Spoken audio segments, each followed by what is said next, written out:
ওয়ালাইকুম সবাই কেমন আছেন? আমি তো আপনাদের দোয়া আলহামদুলিল্লাহ অনেক অনেক ভালো, আশা করি আপনারা ভালো আছেন। তো আমি এখানে বিটরুট শুকিয়েছিলাম। তো এখানে 3টা বিটরুট আছে, আর এই 3টা বিটরুটের থেকে যে কয়টা বিটরুট হবে বুঝতেই পারিনি, এমন একটা অবস্থা। বলেন, 3টা বিটরুট এমন বড় বড়, সেখান থেকে মাত্র এই কয়টা বিটরুট হয়েছে শুকানোর পরে।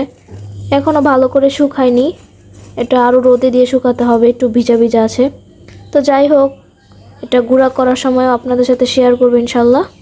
তো আমার খুব চাপ খেতে ইচ্ছা করছিল, যার কারণে আমার হাজব্যান্ডকে বলেছিলাম, আর সঙ্গে সঙ্গে আমার জন্য কিনে নিয়ে এসেছে, আর আমার ছেলে দিক থেকে খাচ্ছে। তারপরে তো ওই দিক থেকে চাও বসিয়ে দিয়েছি, আর এদিক থেকে আমার ছেলের জন্য নুডলস রান্না করেছি, তোকে নুডলস খাওয়াবো। বাহিরের আজকের আবহাওয়া, আজকে রোদও আছে, আবার হালকা হালকা হালকা মেঘও আছে, দুটোটা মিলিয়ে জিলিয়ে। তো যাই হোক, রাতে রাফিনের বাবা এই বিলে বাচ্চাটাকে পেয়েছিল, তো নিয়ে এসেছিল। রাতে খাবার দিয়েছিলাম, 1 পিস মাংস দিয়েছিলাম, খেয়েছিল। তো ওর সাথে আরেকজন আছে দেখা যায়, এই যে ছোট্ট একবারে ছোট্ট বাচ্চা।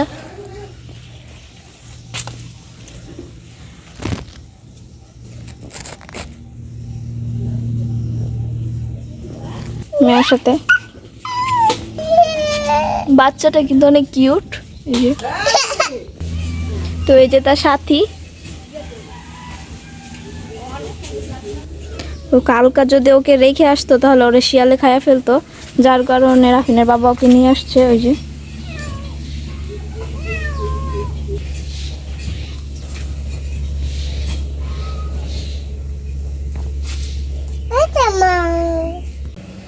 রাফিন, রাফিন।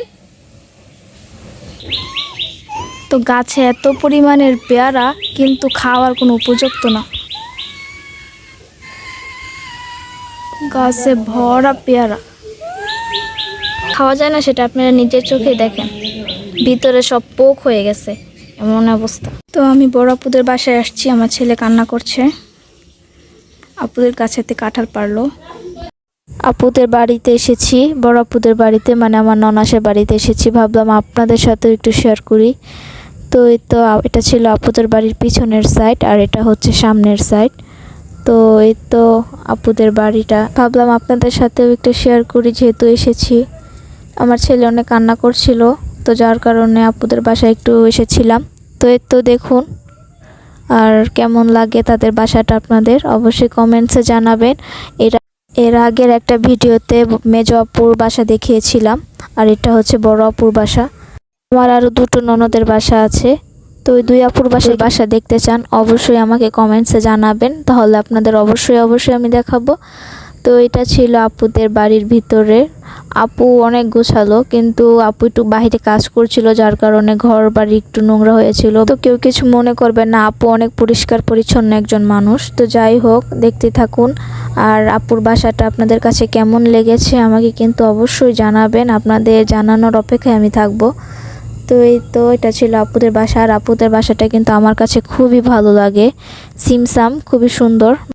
আর আপনারা যদি ওই বাকি 2 জনের বাসাও দেখতে চান অবশ্যই জানাবেন। তো আপু কাঁঠাল দিয়েছিল, খেয়েছিলাম। আর এটা ছিল আপুদের লার্কির চুলার ঘর, তো এটাও একটু শেয়ার করলাম। আপু রান্না বসিয়েছিল। তো আপুদের বাসায় আমরা দুপুরে খাওয়া দাওয়া করেছিলাম, রাতেও খাওয়া দাওয়া করেছিলাম। তো যাই, এটা ছিল আপুদের রুমের ভিতরে একটা পাকঘর, যেখানে খাবার রান্না করে রাখে। তো এর সামনে ছিল একটা বারান্দা। তো এখানে আমার ছেলে খেলা করছিল। আপুদের বাসা থেকে চলে এসেছি, আবার যাব। তো ছেলেকে গোসল করিয়েছি, খাওয়িয়েছি, এখন ঘুমও পাড়িয়ে ফেলেছি। তো এই তো ছেলে ঘুমাচ্ছে, আর এদিক থেকে আমিও গোসল করেছি, ফ্রেশ হয়ে। বাহিরে প্রচুর পরিমাণে রোদ। তো যাই আপুদের বাসায়, ছেলেকে রেখে যাব যেহেতু ঘুমাচ্ছে। তো ঘুমাক, আমি খাবারটা খেয়ে পরে আবার চলে আসব, পরে বাকিটা আপনাদের সাথে শেয়ার করব। তো আমি রেডি হয়ে গেছি, এখন আপুদের বাসায় যাব। ছেলেকে রেখে যাচ্ছি, সে ঘুমাক, আমি খাবারটা খেয়ে চলে আসব। তো এই তো যেতে যেতে আপনাদের সাথে শেয়ার করি। তাই তো যাচ্ছি আপুদের বাসা।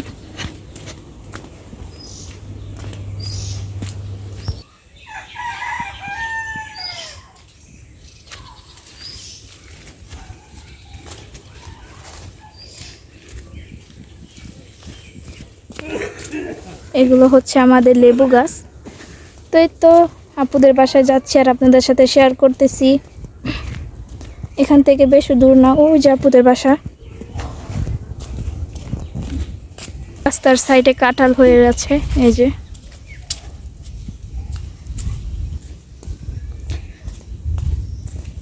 তো এখানে নতুন রাস্তা করতেছে, এই যে আপুদের বাসার থেকে যে রাস্তা করতেছে, এখানে ডালা দিয়ে রাখছে যাতে গাড়ি যদি না আসে। তো রাস্তা যখন হবে তখন দেখাবো। তো এই তো